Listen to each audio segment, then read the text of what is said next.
Alam niyo guys, after 11 days, ngayon lang ako nagkaamo. Sakripisyo talaga ang paghahanap ng amo. Kaya guys, ang tanging maipapayo ko lang sa inyo, kung may trabaho man kayo ngayon, kung ano man yun, pagtyagaan. Pagtyagaan hanggat kayang pagtyagaan.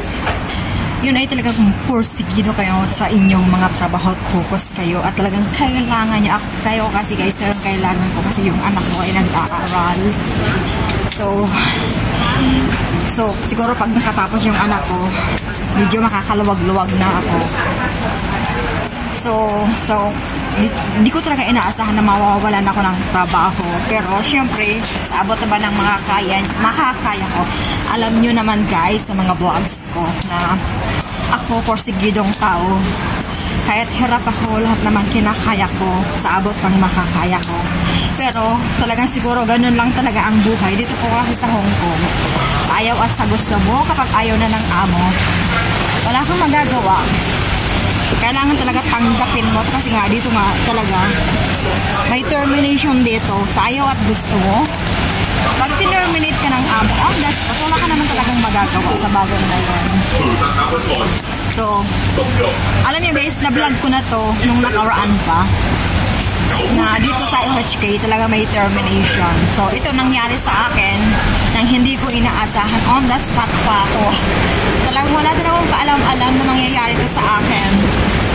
So, ganun talaga ang buhay sa ayaw at sa gusto mo. Talagang si God talaga may challenge po talaga para sa atin.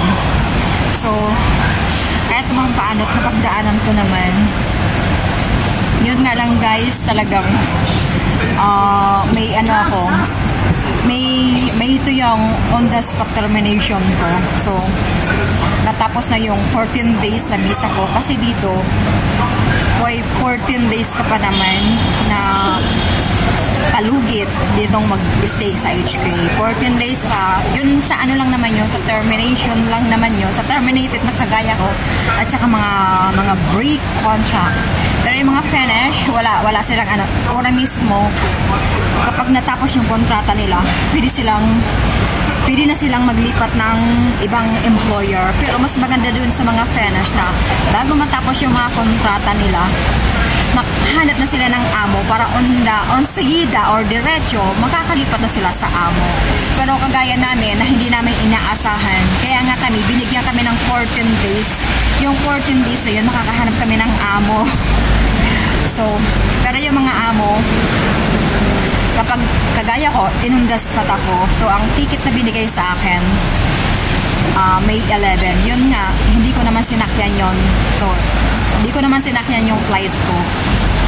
Pero sa abot ng ay, hindi naman inaasahan na kahit hindi ko naman yun, minis ko yung flight ko. So, napakamahal lang ticket ko, okay lang, nag-sacrifice ako para maghanap ako ng bagong amo. At saka kung sakaling hindi naman ako maghanap ng amo, magsasariling pera ko yun. Pero sa awa ng Diyos, nakahanap naman. So, ngayon guys, ako ay mag-i-exit sa Macau. So, mag-iilang days pa ako dito sa HK, siguro 7 days. Depende sa process ng paper ko. Okay lang, may extension pa naman ako, mga 5 days. So, pwede pa ako mag-stay dito. Tapos, diretso na ako ng Macau. Doon ako mag-stay ng 1 month. O, depende sa immigration. Kung pwede ang mas mabilis kasi nga urgent ako. Ano yun guys, salamat na rin. Kahit paano hindi naman ako pinabayaan ni Lord. Binigyan pa ako ng second chance na makapagtrabaho dito sa HK. Akala ko nga talagang sa Macau na ako. Pero salamat po ng marami at may pagkakataon pang dito. Dito naman talaga yung gusto ko. Siyempre kahit paano dito ako sa Nungay.